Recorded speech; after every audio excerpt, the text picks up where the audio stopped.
Right ji.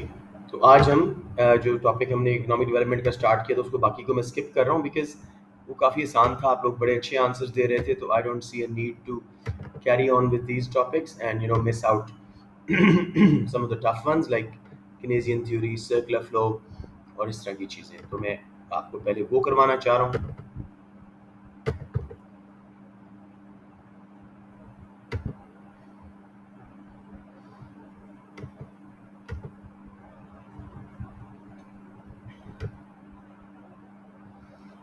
Just let me get there. Macro chapter मैं ठीक जगह पे आ गया हूँ। ये तो मैंने करवा दिए थे, अफसर है आपको। ये कुछ टॉपिक्स मुझे छोड़ने पड़ रहे हैं because I want to get to some of the topics. तो आप लोग ये टॉपिकल खुद कर लीजिएगा बेटे। अब जी ये प्रेफरेंस, शायद ये वाला टॉपिक में वाली जगह पे आ गया हूँ। ये तो मैंने आपको करवाना है। कौन सा पार्ट है चैप्टर 3 का?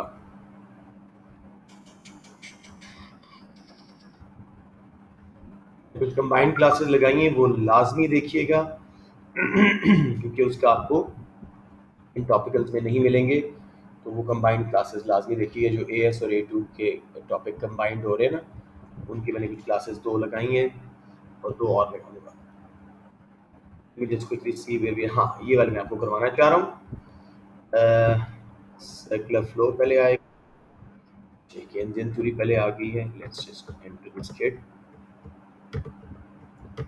जी बच्चे, तो मैं जल्दी से जा रहा हूँ इसके ऊपर और आज हम स्टार्ट करते हैं इसको। इसी में बच्चों को ज़्यादा मसले आते हैं, केनेजियन थ्योरी में, केनेजियन एंड मॉनिटर्स के कंपैरिजन में। ये मैं देख लो क्या था, इंफेक्शंस वाला, ये भी देख लेते हैं। हाँ, सर्कुलर फ्लो छोटा सा टॉपिक है लेकिन इसको अच्छी तरह कर लेते हैं। इस वन इकोनॉमिक डेवलपमेंट का मेजॉरिटी हिस्सा मैंने करवा लिया था ये भी मैं जल्दी से देख लूँ कि इसमें अगर थोड़ा सा हम, या व्हाई नॉट, ये आसान सा टॉपिक है, इसको जल्दी से कर लेते हैं। आप लोगों का नेशनल इनकम स्टेटिस्टिक्स, इसको देख लेते हैं और मैं पिछला ज़रा देख लूँ कि कहाँ पे मैंने छोड़ा था। हाँ, चैप्टर 2 आ गया। 1 जितना मैंने करवाना था कर दिया, मेजॉरिटी मैंने करवा ही दिया था, बाकी आप लोग खुद करें। अब बेटे ये देखिएगा, table shows data on a country's GDP at market prices and on domestic spending. उसने हमें जीडीपी एट मार्केट प्राइसेस दे दिए और गौर करें तो consumption, investment C plus I plus G दे दिया है, एक्स माइनस एम नहीं दिया। In which of these years will the country be faced with a balance of trade deficit? इसका आसान तरीका, जिन सालों में जीडीपी जो है वो 630 जैसे है, ठीक है, मैं ज़रा कैलकुलेट कर लेता हूँ। 560, 666, हाँ, जैसे ईयर 1 में आपका करंट अकाउंट डेफिसिट में, क्योंकि कंजम्पशन, गवर्नमेंट स्पेंडिंग और इन्वेस्टमेंट मिला के जीडीपी से ऊपर है, इसका मतलब है एक्स माइनस एम वाला पार्ट नेगेटिव होगा। कैन समबडी टेल मी कि ईयर 1 में कितना करंट अकाउंट डेफिसिट है?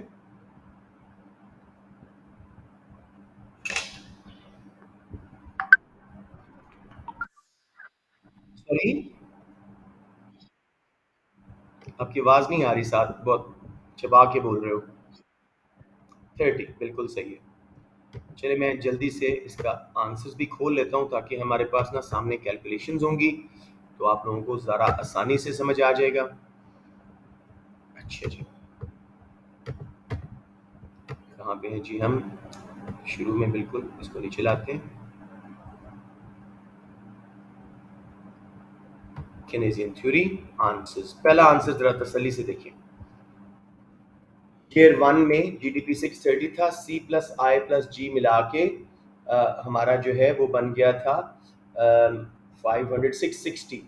तो ये 3 इंजेक्शन 660 है लेकिन जीडीपी कम है, जिसमें X minus M obviously 30 negative होगा। 660 माइनस 630 तो वो डेफिसिट है। सेम विद ईयर 2, 650 जीडीपी था और कंजम्पशन, इन्वेस्टमेंट और गवर्नमेंट स्पेंडिंग मिला के 660 बन रहे हैं, तो 10 मिलियन से एक्स माइनस एम वाला पार्ट डेफिसिट होगा, इसलिए ऑप्शन बी करेक्ट है। किसी बच्चे को इसमें प्रॉब्लम आई हो? क्योंकि इस तरह के और क्वेश्चन आएंगे, मैं आप बच्चों से करवाऊंगा, so make sure you know it now. Okay, question number 2,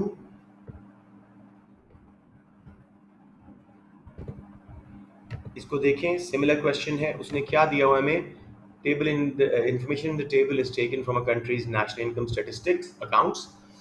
तो कुछ चीज़ें उसने दे दी। What is the value of exports, उसने हमें नेशनल इनकम टोटल बता दी है 600, consumer spending 400 plus investment 80, government spending on goods and services 100, तो ये 580 हो गया। टैक्सेशन एक विड्रॉल है, वो हम शामिल नहीं करेंगे इसमें, वो ऑलरेडी गवर्नमेंट स्पेंडिंग में से निकाल के हम करते हैं। और इंपोर्ट्स 120 हैं। तो एक्सपोर्ट्स की वैल्यू कौन बच्चा मुझे बताएगा? नेशनल इनकम 600 है, जबकि सी प्लस आई प्लस जी कितना हो रहा है 580, जबकि इंपोर्ट्स 120 हैं। बेटे आप बहुत जल्दी में बोलते हो, मुझे आपकी आवाज़ ज़रा नहीं आती। 140 मिलियन, यानी 20 का उसमें एडिशन आ जाएगा, बिल्कुल सही है, सी ऑप्शन। किसी बच्चे को समझ ना आ रही हो, मैं कैलकुलेशन दिखाता हूँ, लेकिन आपको समझ नहीं आई? श्योर श्योर, ये जेटेक्स 10 कौन है? फवाद होगा मोस्ट प्रॉब्ली। अच्छा देखिए, और यार ये बच्चे जो लेट आते हैं ना, सारी क्लास की प्रोडक्टिविटी खराब कर बैठते हैं। चलिए तो पता नहीं लगा कौन बच्चा है, चलिए लेट्स सी। देखो बेटे, नेशनल इनकम किन चार चीज़ों से मिलकर बनती है? सी plus I plus G plus X minus M. उसने हमें सी दिया 400, इन्वेस्टमेंट आई दिया 80, 480 हो गया, गवर्नमेंट स्पेंडिंग जी 100 है, ये मिल मिला के 580 है, जबकि नेशनल इनकम इससे 20 ज़्यादा है, यानी एक्स माइनस एम वाला पार्ट 20 होना चाहिए। एक्सपोर्ट्स माइनस इम्पोर्ट्स, इम्पोर्ट्स 120 है, तो 140 एक्सपोर्ट्स होनी चाहिए, ताकि 20 का इंजेक्शन आए और national income C plus I plus G plus X minus M 6 million हो जाए, 600 मिलियन हो जाए। अब समझ आ गया?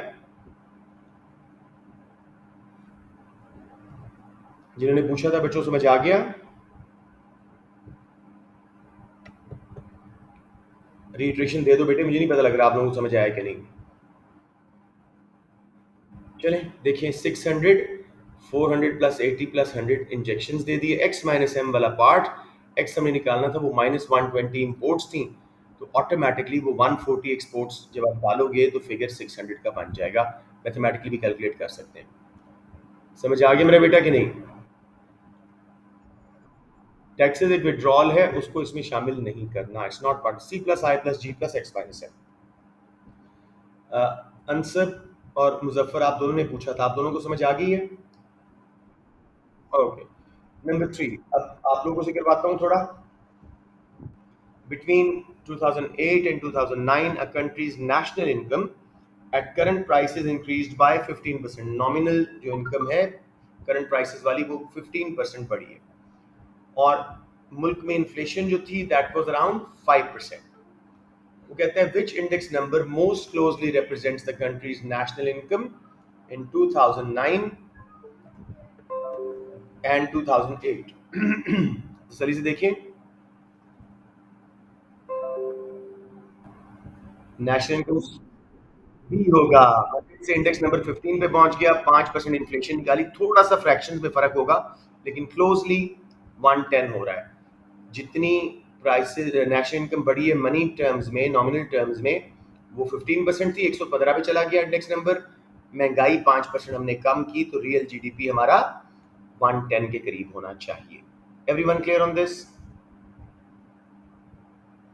Good, let's move on. अच्छा जी, अब इसी तरह के एक और क्वेश्चन है विड्रॉल्स और इंजेक्शंस पे। Table shows data on a countries GNP and eight market prices and on domestic spending. GNP eight market prices दिया हुआ है, सी प्लस आई प्लस जी दिए हुए हैं। In which of these 3 years will the country be faced with a deficit on current account of balance of payment? इसको कीजिएगा, let's say उम्मे कुलसूम आप try करें, किस साल डेफिसिट होगा, आपको कैलकुलेशन करनी पड़ेगी। Sure.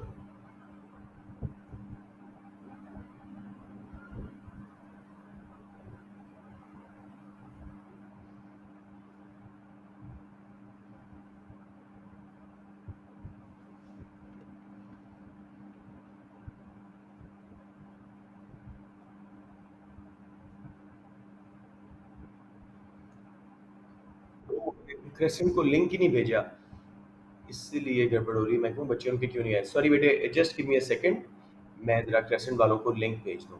I totally forgot to send it to them. मैं कहूँ आज वो बच्चे क्यों नहीं आए।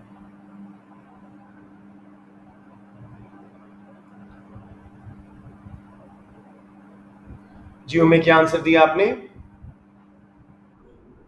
Not at all. A, year one में उम्मीद 420 जीएनपी था, कंजम्पशन, इन्वेस्टमेंट और गवर्नमेंट स्पेंडिंग मिला के 200 प्लस 120 प्लस 90, सिर्फ वो था 310, वो तो सरप्लस था ना, मतलब एक्स माइनस एम पॉजिटिव होगा 110 से। ईयर टू में जीएनपी 440 था, जबकि बाकी तीन इंजेक्शंस 260 प्लस 120 प्लस 80 थे, ये बन गए 460, 20 मिलियन से डेफिसिट हो गया, एक्स माइनस वाला पार्ट नेगेटिव है। और ईयर थ्री में 300 plus 140 plus 130 C plus I plus जी 570 बने, 10 मिलियन से डेफिसिट हो गया, क्योंकि GNP eight market prices is 560। अब समझ आ गया, ईयर टू एंड थ्री में डेफिसिट है।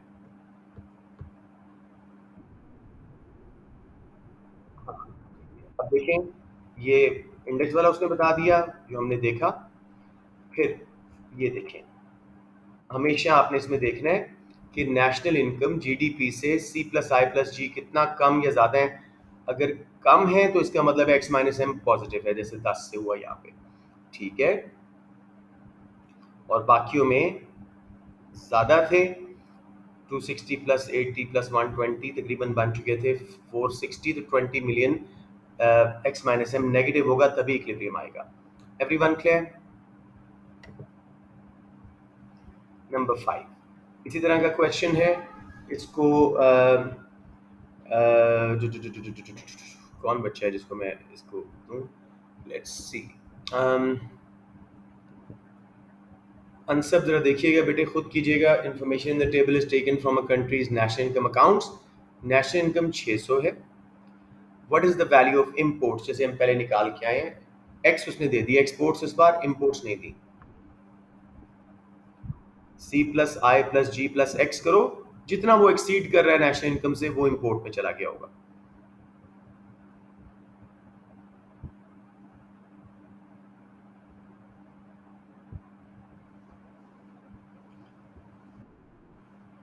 एक सेकंड बेटे,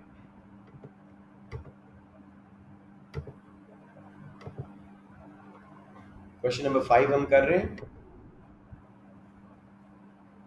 600 नेशनल इनकम है, जब जी जी बेटे, B as in ball, 120 million की इंपोर्ट्स हैं। कैसे? नेशनल इनकम 600 थी, जब हमने कंज्यूमर स्पेंडिंग यानी C plus investment I plus G 100 and export को जमा किया, 480 580 620 720 बन गए। नेशनल इनकम 600 है, जबकि सी plus I plus G plus X minus M 720, तो 120 बाहर निकला होगा मुल्क से इंपोर्ट्स की शक्ल में। Option B as in ball. Well done answer. किसी बच्चे को यहाँ problem? Okay, similar question different तरीके से। इसको इरास देखें, information in the table is taken from a countries national income accounts. What is the value of national income, इसमें आपने बस ध्यान करना है कि क्या क्या लगाना है आपने इसके अंदर।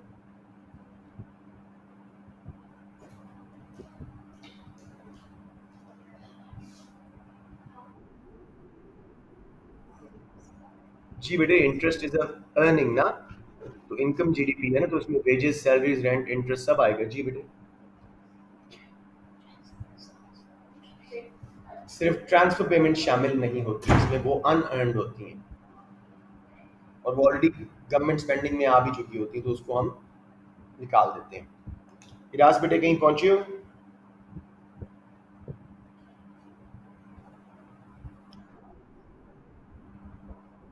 बेटे आपको wages, salaries, rent, interest, earned incomes हैं, यही चार रिवॉर्ड्स और फैक्टर्स ऑफ प्रोडक्शन, इनको जमा कर दें, अनएम्प्लॉयमेंट बेनिफिट और पेंशन निकाल दें। वो ट्रांसफर पेमेंट्स हैं, इन्हीं में से निकल के दोबारा दी गई थी टैक्सेस की शक्ल में। ठीक हो गया ना? So option C 20,000। सबको क्लियर है? इवन जो बच्चे बाद में आए हैं, अदन, हसान, आप लोगों को भी क्लियर है?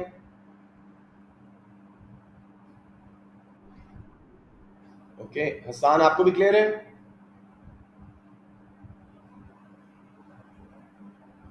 अच्छा, may be is not there, मैंने नाम तो देखा था, हसान असद थे शायद। Diagram shows an economy in equilibrium at point X, what would be most likely to cause the economy to move from point X to Y? Short run aggregate supply क्यों बाहर shift होगी? डिवेंटिस के फैक्टर्स, बहुत आसान, इसको अदन आप कर दो। क्यों सप्लाई बढ़ेगी? Short run aggregate supply. Take your time, yes. Wait, let him do it, let him do it. उससे अंदर करवा रही है, लेकिन because of short run aggregate supply shifting, तो लेट हिम डू इट, उसके बाद हम बात करते हैं, आपका कंसर्न बाद में दूर करते हैं।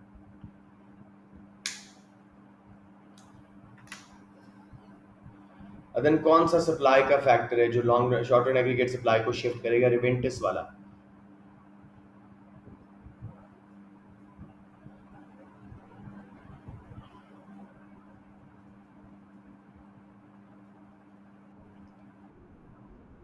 एक मिनट ठहर जाओ, मतलब D, an increase in productivity of labour will reduce cost of production and SRAS will shift to where Y का इक्विलिब्रियम है। सब आप बताएं क्या कह रहे थे आप? हाँ, वो जारी बात है, उसने नया इक्विलिब्रियम बताया ना, एक्स टू वाई, उसने कहा कैसे जाएंगे। हाँ, सप्लाई शिफ्ट होने से। ए, गवर्नमेंट स्पेंडिंग से एग्रीगेट डिमांड शिफ्ट होगी बाहर, गलत। इंक्रीज इन इनकम टैक्स से एग्रीगेट डिमांड लेफ्ट पे शिफ्ट होगी, गलत। Increase in average wage rate से सप्लाई लेफ्ट पे शिफ्ट होगी कॉस्ट बढ़ने से, प्रोडक्टिविटी बढ़ने से। Option D as in David is correct, इसमें हमारा इक्विलिब्रियम वाई पे आ जाएगा। किसी को प्रॉब्लम यहाँ पे? Good. What is not included in the measurement of national income? आसान क्वेश्चन है, इराक को आप देखो, कौन सी चीज हम नहीं शामिल करते नेशनल इनकम में? उनकी आवाज है, लेकिन चले बता दें कौन सी इसमें ऑप्शन है वो वाली। ए, लेट मी जल्दी से let Mohammad Ali enter. A option 100% correct है।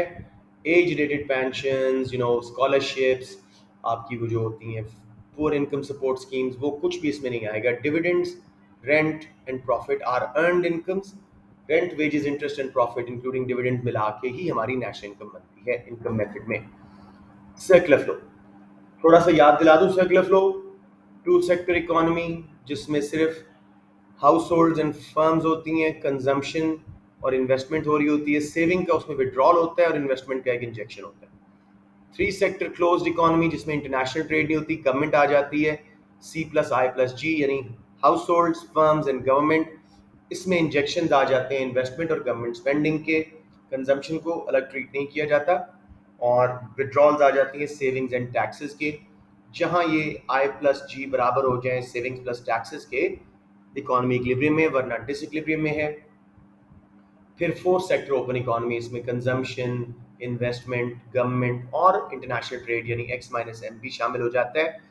अब तीन इंजेक्शंस हैं, government investment plus government spending plus exports, और तीन ही विड्रॉल्स हैं, savings plus taxes plus import. अगर वो बराबर हो तो इक्विलिब्रियम, वरना डिसइक्विलिब्रियम। मैं ख्याल सबको समझ आ गया होगा। पहला क्वेश्चन मैं करवा रहा हूँ, अभी मौलवी साहब आए, आदम साहब, उनसे पूछते हैं, which of the following correctly identifies net leakages from the circular flow of income? Trade surplus हो, क्या ये लीकेज है? देखें। गवर्नमेंट बजट डेफिसिट हो, क्या ये लीकेज है? और सेविंग इन्वेस्टमेंट से ज़्यादा हो, तो क्या ये लीकेज है? आदम, ऑप्शंस देखें तसल्ली से और मुझे बताएं। Question number 1,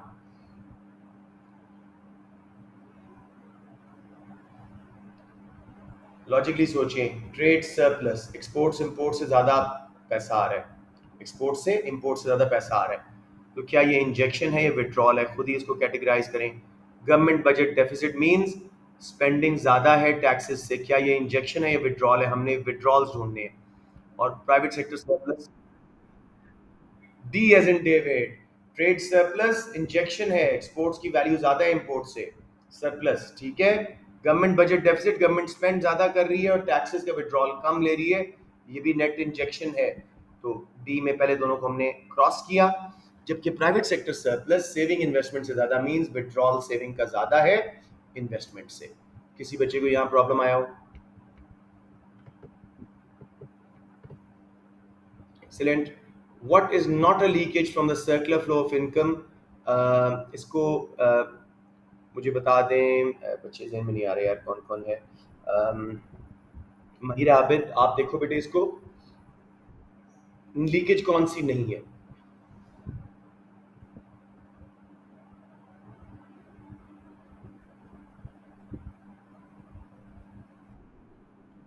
sorry. D for David, unemployment benefits.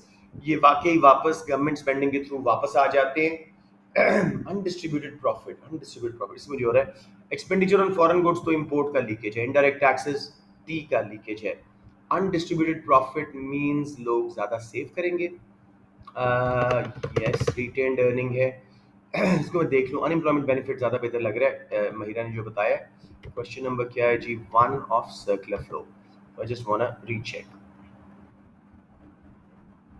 One तो नहीं है, चल आगे है. वन तो ये था. देख लो क्वेश्चन. टू है. डी. हाँ सॉरी. उसने उसने नॉट अ लीकेज कहा है ना बेटे, तो वो लीकेज नहीं. नहीं नहीं, अनडिस्ट्रीब्यूटेड प्रॉफिट मींस ये देने थे डिविडेंड्स की फॉर्म में, कंजम्पशन होती. मेरी बात सुन लो, मेरी बात सुन लो. मेरी बात सुनो साथ, एक मिनट. गवर्नमेंट ने, सॉरी, पब्लिक लिमिटेड कंपनीज ने डिविडेंड्स नहीं दिए, अपने पास रिटेन कर लिया, उससे कंजम्पशन कम होगी. ठीक है, मानता हूँ इस बात को. लेकिन ना ये सेविंग में जा रहा है, बल्कि ये सेविंग हो रही है ना एक किस्म की. तो इससे ये लीकेज बन रही है.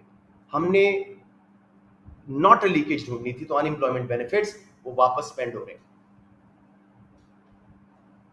गॉट इट साथ? ओके, शाबाश. अभी भी कोई प्रॉब्लम तो पूछ सकते हैं. एनीवन? ओके जी, अब देखिए. हाँ जी, हाँ जी.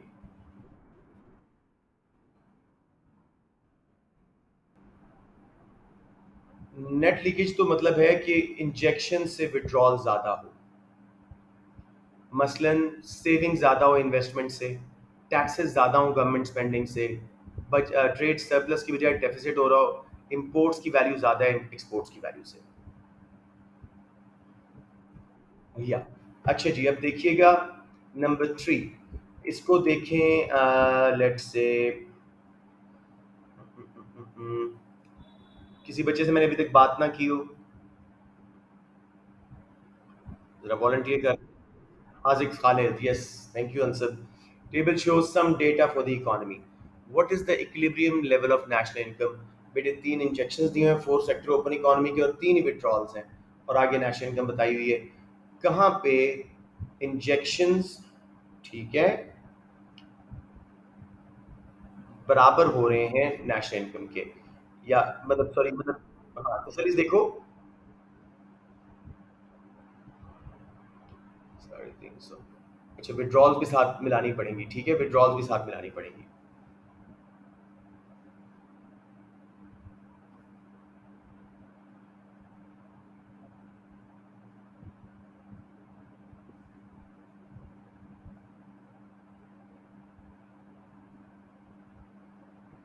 बराबर हो नेशनल इनकम के.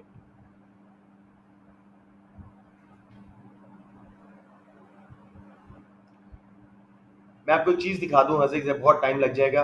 इसका सोल्यूशन होगा, उसको देख लेते हैं जल्दी से ताकि टाइम बच जाए. अब देखो मेरा बेटा. तीन इंजेक्शंस 350, विड्रॉल्स 250. इक्विलिब्रियम नहीं है. 700 पे 350 इंजेक्शंस हैं, 300 विड्रॉल्स हैं, इक्विलिब्रियम नहीं है. 800 पे आई प्लस जी प्लस एक्स, तीनों इंजेक्शंस मिला के 350, और withdrawal savings plus taxes plus imports मिला के 350. 800 पे इक्विलिब्रियम आ गया. सब बच्चों को समझ आ गया? इंजेक्शंस और विड्रॉल्स जब बराबर हो जाएं, उधर नेशनल इनकम का इक्विलिब्रियम आ जाता है. किसी को समझ ना आए तो प्लीज पूछ लें.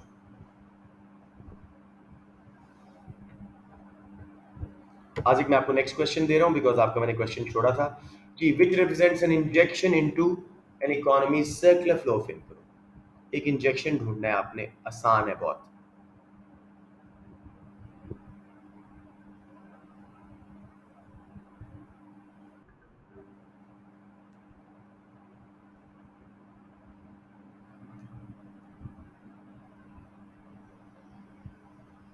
आजिक आपसे ये, टेक योर टाइम। जी जी जी, आपसे। एक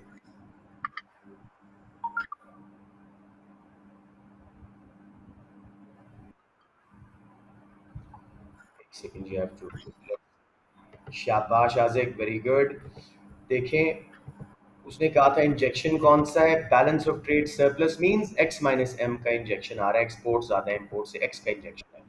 budget surplus means government taxes ज्यादा ले रही है, वो विड्रॉल हो जा रहे हैं, गवर्नमेंट स्पेंडिंग कम कर रही है। रिटेन प्रॉफिट मींस इन्वेस्टमेंट कम हो रही है। Household saving means consumption कम हो रही है। तो ये सारे सेविंग्स और टैक्सेस, और उसने दूसरा बता दिया था रिटेन प्रॉफिट का, इन्वेस्टमेंट, इनमें कमी हुई है। Balance of trade surplus means X minus M का इंजेक्शन है। Anyone, any confusion? नंबर 5 इसी तरह का क्वेश्चन है।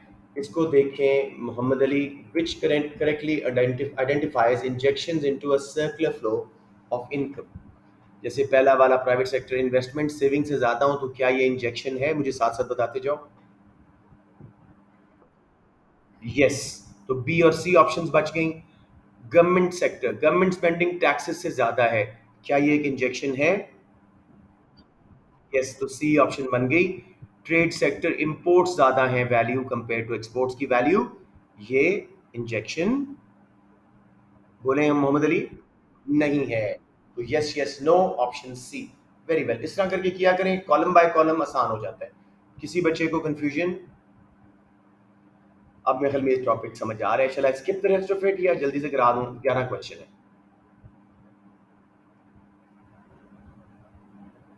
You guys want to do it? मुझे बताएं या फिर मैं आगे चला जाऊं। आसान, आगे चले जाए ना, ये बहुत आसान है। मैं अगर कोई मुश्किल क्वेश्चन नजर आए तो आपसे, वही सेम रिपीट हुए जा रहे हैं। ये 11वां।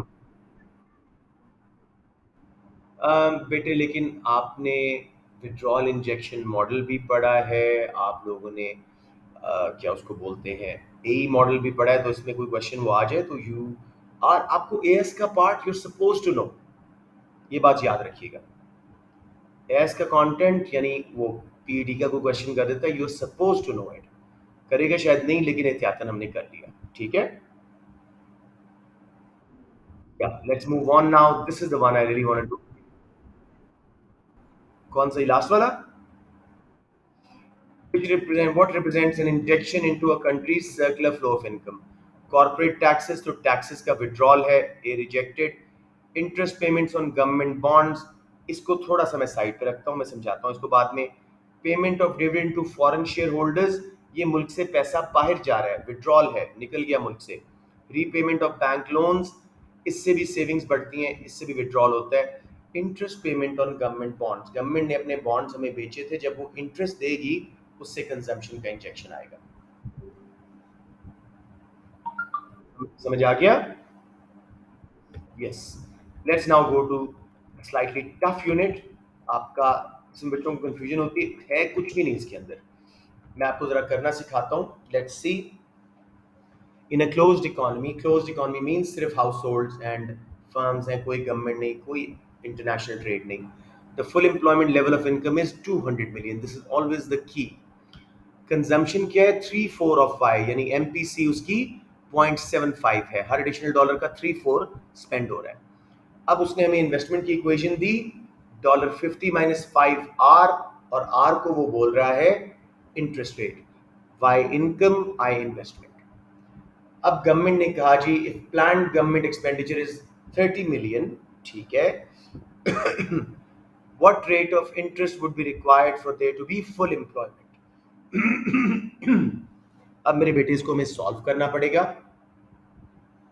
कंजम्पशन है 3/4 नेशनल इनकम कितनी थी ऊपर देखें,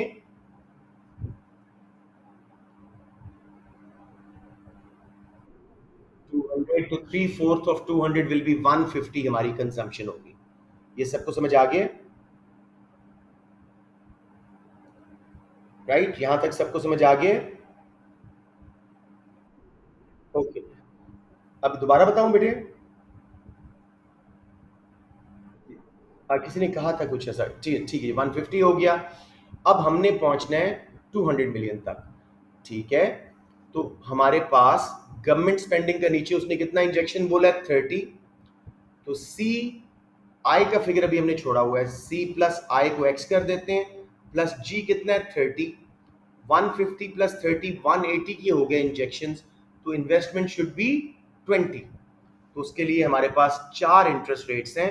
मैं सही वाली ऑप्शन पे जा रहा हूँ, सी वाली पे 6%। 550 माइनस 5 इंटू 6 कितना हो जाएगा 30, ठीक है। और वो बन जाएगा जी 50 माइनस 30 20।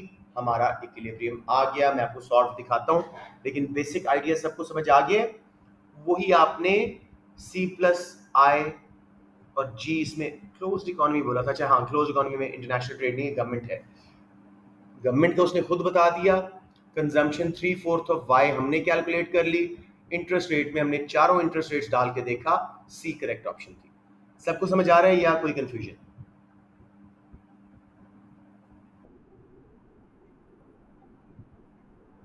मैं आपको देखता हूँ, उन्होंने सॉल्व किया हुआ है तो उधर से कर लेते हैं, वरना मैं आपको बोर्ड पे जाके करवाता हूँ।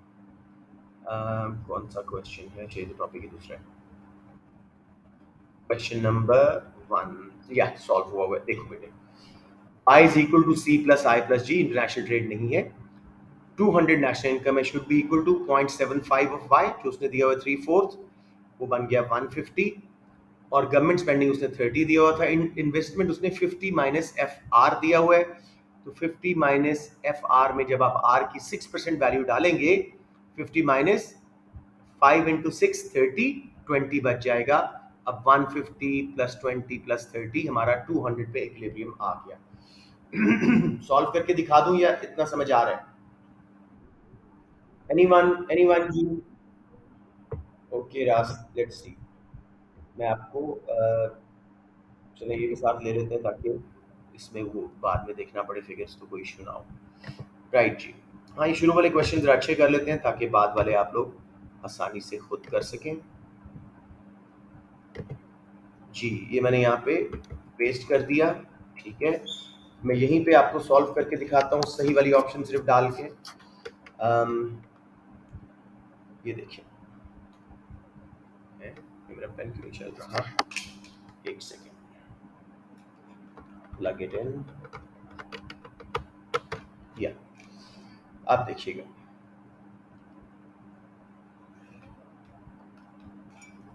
ये भी नहीं चल रहा, वियर्ड वियर्ड वियर्ड। अच्छा, what else can be done about it?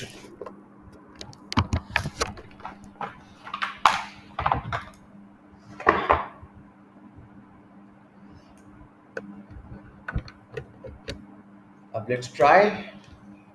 Yeah, it started working finally. ये देखिए रास, 3 सेक्टर क्लोज्ड इकोनॉमी है, तो क्या होगी national income? Consumption plus investment plus government spending. International trade X minus M नहीं होगा। ये बात तो क्लियर है।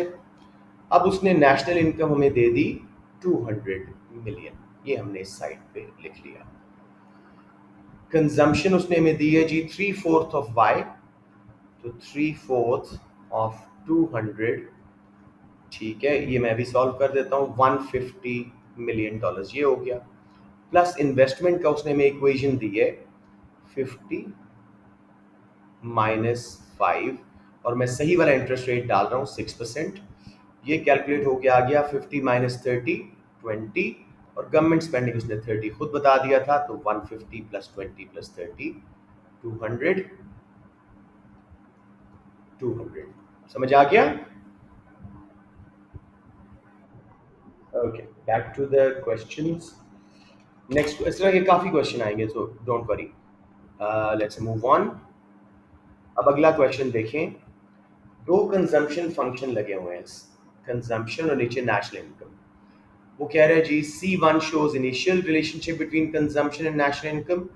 दूसरे में वो पिवटल आउटवर्ड अपवर्ड की है, यानी इंक्रीज हुई है। क्या हुआ होगा? मैंने क्या बताया था कि जब कंजम्पशन फंक्शन की स्लोप हाई हो तो क्या हो रहा होता है? कुछ याद है?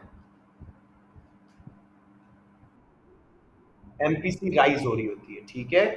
तो हम देखते हैं कौन सी ऑप्शन में ऐसा चीज मिल रही है हमें। इंक्रीज इन एक्सपोर्ट्स, हाँ सॉरी, कौन सा बोल रहे हो? अच्छा, अभी आते हैं उसके ऊपर, let's see. Increase in exports irrelevant है, कंजम्पशन का नेशनल इनकम से ताल्लुक है, राइट, तो वो अलग हो गई। इंक्रीज इन इन्वेस्टमेंट, वो भी इररेलेवेंट है। Decrease in rate of unemployment benefit, इसको जरा देखें। अनएम्प्लॉयमेंट बेनिफिट्स गवर्नमेंट ने कम कर दी है, उससे कंजम्पशन फंक्शन पूरा नीचे शिफ्ट हो जाएगा। समझ आ गया, right? Decrease in standard rate of income tax, देखो नेशनल इनकम की चेंजेस से ऑन द कर्व मूवमेंट आती है, एमपीसी चेंज होती है।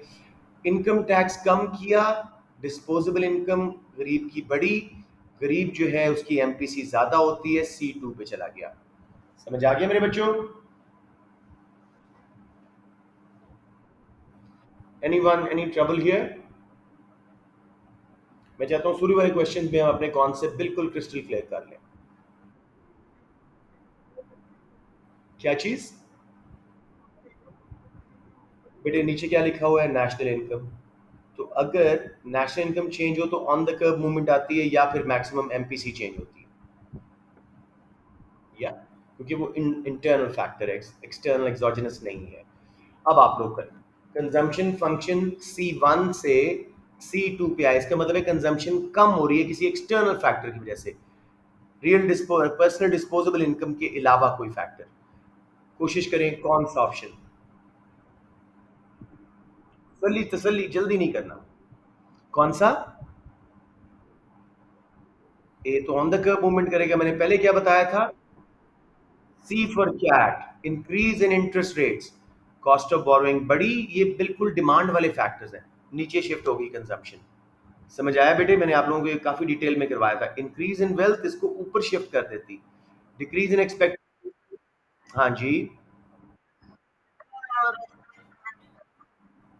बेटे, पिविटल मींस एमपीसी चेंज हो रही है, नेशनल इनकम के साथ एडिशनल डॉलर में से कितना वो स्पेंड कर रहा है। जैसे ही ऊपर गया एमपीसी बढ़ रही है, गरीब के पास पैसा आया, नीचे जाता पिविटल तो अमीर के पास पैसा आता, एमपीसी कम हो रही है। एनीवन जी प्रॉब्लम इसमें? आप लोगों ने सबसे गलत ऑप्शन ली, personal disposable income, that is on the curve movement. Decrease in expected future rate of income tax, उससे कंजम्पशन बढ़ेगी, कंजम्पशन कम होगी, सॉरी एक minute. Decrease in expected future rate of income tax, future में income tax कम होने वाला है, तो अभी लोग कंजम्पशन कम कर सकते हैं, लेकिन चलें, इनकम टैक्स है sorry, on the curve movement, on या एमपीसी चेंज या on the curve movement. Increase in interest rate external factor था, इंक्रीज इन वेल्थ एक्सटर्नल था, लेकिन इंक्रीज इन इंटरेस्ट रेट से कंजम्पशन कम होती है, इंक्रीज इन वेल्थ से बढ़ती है। Everyone clear? बेटे इनकम टैक्स का रेट या एमपीसी चेंज करेगा या ऑन द कर्व मूवमेंट, ये बस समझ लीजिएगा।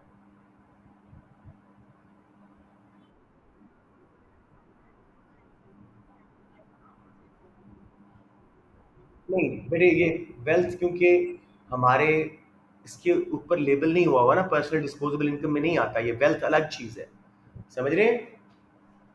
उससे पूरा कर्व शिफ्ट होता है। ये बात की बात है कि अगर अमीरों के पास आया था तो कंजम्पशन का एमपीसी भी कम हो जाएगा, और गरीबों के पास आया था तो एमपीसी बढ़ जाएगा। अगर वो डिटेल दे तो फिर उसके मुताबिक हमने चुनना होगा। Got it? पहले शिफ्ट होगा, या अब आप लोग शाबाश इसको देखें। I think you should be able to solve it now. In a closed economy with no government, consumption क्या है जी? 30 प्लस, यानी autonomous consumption plus 0.7 of national income, national income दी हुई है 300, where C is consumption, Y is income, equilibrium level of income is 300, what is the level of investment? पहले आप सिर्फ कंजम्पशन सॉल्व कर दें। इतनी जल्दी कैसे कर लिया तुमने मेरे भाई? जाओ, इसको कहते हैं मार्किंग स्कीम का अच्छा यूजेज।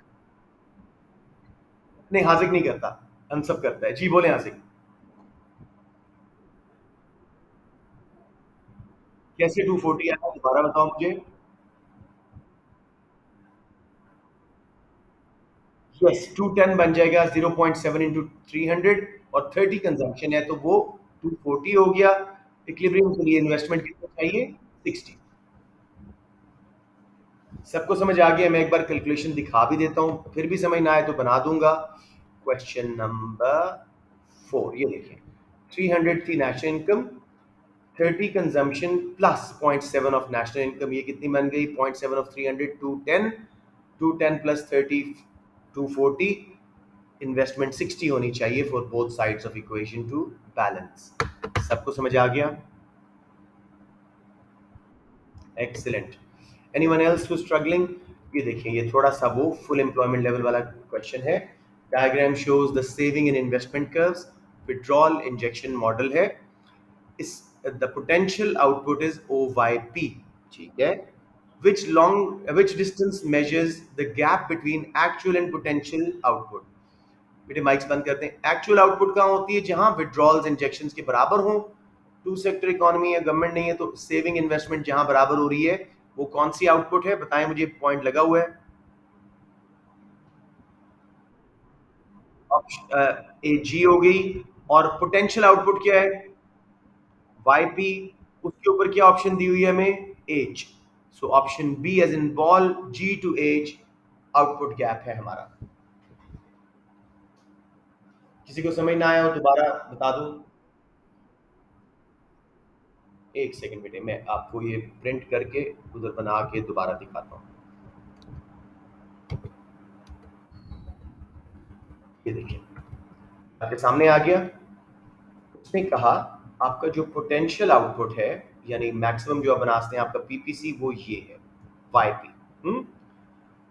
इक्विलिब्रियम कहाँ आया? जहां सेविंग्स इन्वेस्टमेंट को कट किया। हमारी करंट आउटपुट है, मैं करंट आउटपुट कर लेता हूँ नेशनल, सी वाई होनी चाहिए थी। यहाँ पे गैप कितना है? जी से एच, जो उसने हमें लेबल दिए हुए हैं। ओके, एनीवन जी, एनी कंफ्यूजन? ऑलराइट। अच्छा, ये अच्छा क्वेश्चन है। थोड़ा सा मैं आपका एक्सेलरेटर प्रिंसिपल इसी बहाने रिवाइज करवा सकूंगा। Table gives the national income of a country over 6 years. According to the accelerator principle, in which year did net investment first fall to a level below that of previous year? Accelerator principle क्या कहता है कि when national income rises at an increasing rate, ठीक है, investment increases many folds, उससे ज़्यादा investment बढ़ेगी। But when national income rises at a decreasing rate, बढ़ रही है लेकिन डिक्रीजिंग रेट पे, तो उस वक्त इन्वेस्टमेंट फॉल हो जाएगी। हमने इसका पूरा टेबल भी किया था, आप लोगों का एक टेस्ट भी लिया था, बकायदा रटा था आप लोगों ने वो। समझ आ रही है बात? याद आ रही है एक्सेलरेटर की थ्योरी? लेट मी सी। पहले साल 2100 नेशनल इनकम थी, सेकंड ईयर 10 मिलियन या जो भी है वो बढ़ा है। तीसरे साल 15 बढ़ा है, चौथे साल 20 बढ़ा है, पांचवें साल सिर्फ 15 बढ़ा है। तो पांचवा साल देखने दे मुझे। चौथे, अच्छा हाँ, इसकी परसेंटेज, इसका, लेट मी, नहीं नहीं, डी तो बिल्कुल नहीं है। लेट्स कैलकुलेट इट, या बना हुआ है तो जल्दी से देख लें। देखिए मुझे लग रहा है साफ साफ पांचवें साल आ रही है। कैसे? 2100 से 10 बढ़ा नेशनल इनकम, एक्सेलरेटर आया होगा। 10 के मजीद 15 बढ़ा, एक्सेलरेटर आया होगा। फिर 20 बढ़ा, एक्सेलरेटर। अब नेक्स्ट फिफ्थ ईयर में सिर्फ कितना बढ़ा है? 45 60, सिर्फ 15। अब इन्वेस्टमेंट गिरी होगी क्योंकि वो करंट स्पेयर कैपेसिटी को यूज कर लेंगे। So I think it has to be C, लेकिन let's have a good look. कौन सा क्वेश्चन है? 6। ये सी है, देखो वही बात, चेंज इन इन्वेस्टमेंट 10 15 20, जब तक इन्वेस्टमेंट, यस समझ आ गई ना? नेशनल इनकम जब तेजी से बढ़ रही हो, इन्वेस्टमेंट बढ़ती है स्पीड से, उससे ज्यादा। और जब नेशनल इनकम स्लो बढ़ती है, जैसे फिफ्थ ईयर में हुआ, तो इन्वेस्टमेंट गिर जाएगी। Everyone clear? मल्टीप्लायर और एक्सेलरेटर में फर्क यहाँ बता दूं। मल्टीप्लायर इज कोई भी ऑटोनमस इंजेक्शन, चाहे इन्वेस्टमेंट है, चाहे कंजम्पशन है, चाहे एक्सपोर्ट्स है, government spending, that causes a multiple increase in the national income, many folds increase depending on marginal propensity to consume. Accelerator उसका रिजल्ट है। जब नेशनल इनकम तेजी से बढ़ती है, उसके रिजल्ट में एक्सेलरेटर यानी इन्वेस्टमेंट भी कई गुना बढ़ती है अगर नेशनल इनकम तेजी से बढ़े। अगर नेशनल इनकम स्लो बढ़े, इन्वेस्टमेंट गिरती है, तो फिफ्थ ईयर में इन्वेस्टमेंट गिर जाएगी। Number 7. Let's see. One of out of any addition in national income, 20% is spent on import, 15 is paid in taxes, 5 is saved, and the rest is spent on domestic produced goods. What is the value of multiplier? Multiplier के दो formulas हैं, 1/1 minus MPC या 1/, MPW, marginal propensity of withdrawal. 3 withdrawals आपको दी हुई हैं, कौन मुझे solve करके बताएगा कि मल्टीप्लायर कितना है? हमारे इंपोर्ट्स पे कितना जा रहा है? 0.2 हर डॉलर का, सॉरी हाँ 20%, यानी 0.2 इंपोर्ट्स पे जा रहा है, 0.15 टैक्सेस में जा रहा है और 0.05 सेव हो रहा है। तो टोटल विड्रॉल्स कितनी हो गई?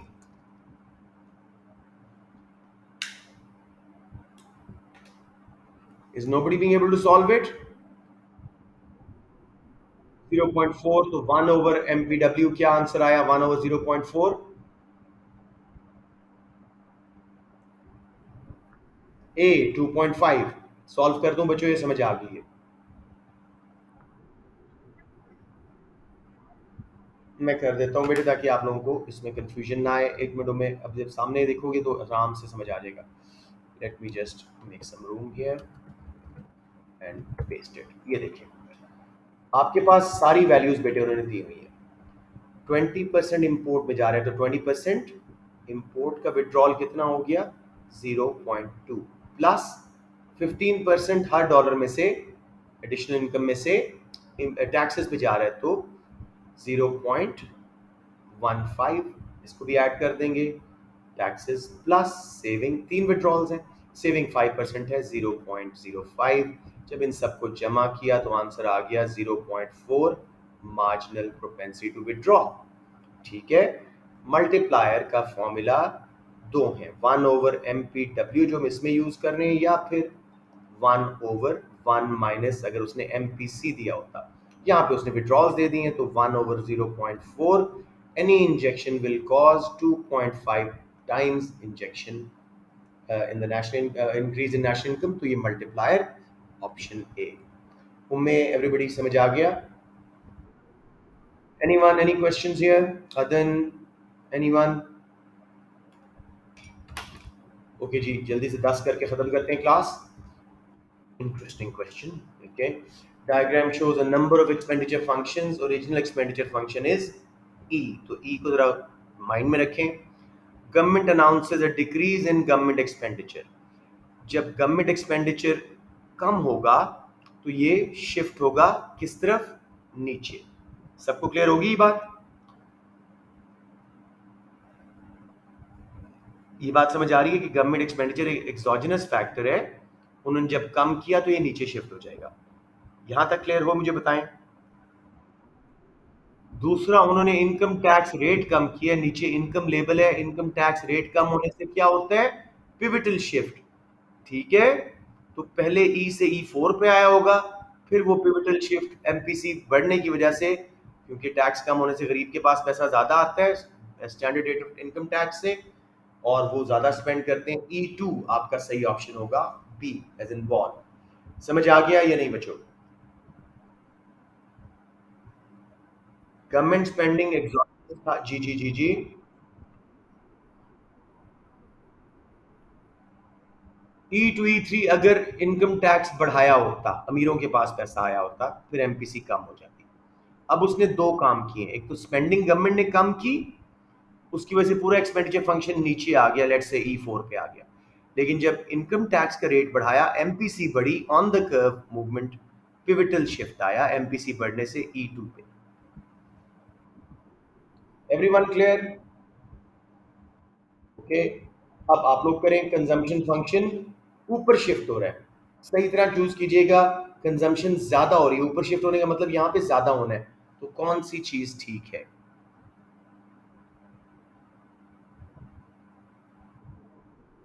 सी, तो इंटरेस्ट रेट बढ़ा तो कंजम्पशन नीचे आएगी। D as in David, increase in expected future level of household income. मुझे किसी ने बताया जी, आपकी बहुत दूर की नानी अम्मा आपके लिए 5 अरब डॉलर छोड़ के फौत हो गई हैं, मिलेगा आपको 6 साल बाद, मैं अभी से खर्चे बढ़ा दूंगा, कंजम्पशन ऊपर शिफ्ट हो जाएगी। विरास, इंटरेस्ट रेट बढ़ने से नीचे आना था, कंजम्पशन जीरो के पास नीचे आती। Got it? डिक्रीज नहीं है, हाँ, जल्दी से पढ़ लिया करें, कोई इशू नहीं है। नंबर 10, अच्छा, ये जो शेप है कंजम्पशन फंक्शन की, याद रखना, इसका मतलब है एमपीसी कम हो रही है अलोंग द कर्व, यानी अमीरों के पास पैसा आ रहा है, ठीक है। Diagram shows a consumption function for a closed economy with no government, 45 degree line जो कि हर पॉइंट पे कंजम्पशन और इनकम बराबर होती है जहां वो इकट्ठे हुए, Y income level. What can be concluded from the diagram? तसल्ली से सारी ऑप्शंस देखें, गलत वाली चूज ना कीजिएगा, आसान क्वेश्चन है। ओ वाई से नीचे देखें, ओ वाई से ऊपर देखें, जो भी वो कह रहा है।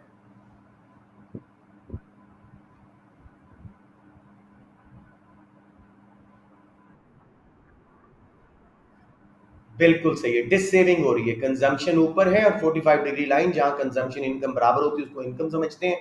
Consumption is greater than income, तो नीचे हम वो सेविंग फंक्शन निकालते थे ना, डिस सेविंग वाला, जो जीरो से नीचे स्टार्ट होता था, तो ये वो कॉन्सेप्ट है। किसी बच्चे को समझ ना आया तो मैं मजीद बता दूं। ओके, ये देखो, इसको मैं लेके जा रहा हूँ और हमारा टाइम बस तकरीबन ख़त्म ही हो गया, मैंने दूसरी क्लास भी स्टार्ट करनी है, तो late me just quickly do it here. ये देखो बेटे, ये आ गया हमारा पेन। इस 45 डिग्री लाइन पे हर पॉइंट पे consumption is equal to income, you agree? क्योंकि ये दोनों कर्व्स को हाफ में डिवाइड कर रहे हैं और दोनों वैल्यूज हर जगह बराबर होंगे। अब जितनी देर कंजम्पशन का एक्चुअल फंक्शन इनकम से ज्यादा है, तो मुझे बताओ कंजम्पशन खर्चा ज्यादा और इनकम कम हो तो क्या हो रहा होता है? दिस सेविंग, यहां पे ब्रेक इवन है, यानी कंजम्पशन इवन इनकम के बराबर है। यहाँ पे इनकम ज्यादा हो गई है कंजम्पशन से, मेन सेविंग स्टार्ट हो गई है, तो ऑप्शन ए इज 100% करेक्ट। अब बेटे समझ आ गया?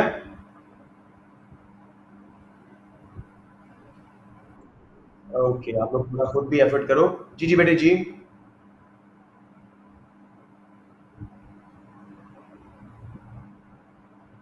ओके, फाइन, दैट्स इट जी, I see you all tomorrow इंशाल्लाह। और मैं कल इसके थोड़े से और करा के फिर वो जो फिलिप्स कर्व है उसमें बच्चों को गड़बड़ होती है, वो कुछ क्वेश्चन करवा के, और अगली शायद क्लास में मैं आपके ईयरली पे चला जाऊँ इंटरेस्ट रेट वगैरह करवा के। सो दैट्स इट, ये हमारी क्लास ख़त्म। मैं सेविंग कर लूँ पहले क्लास की।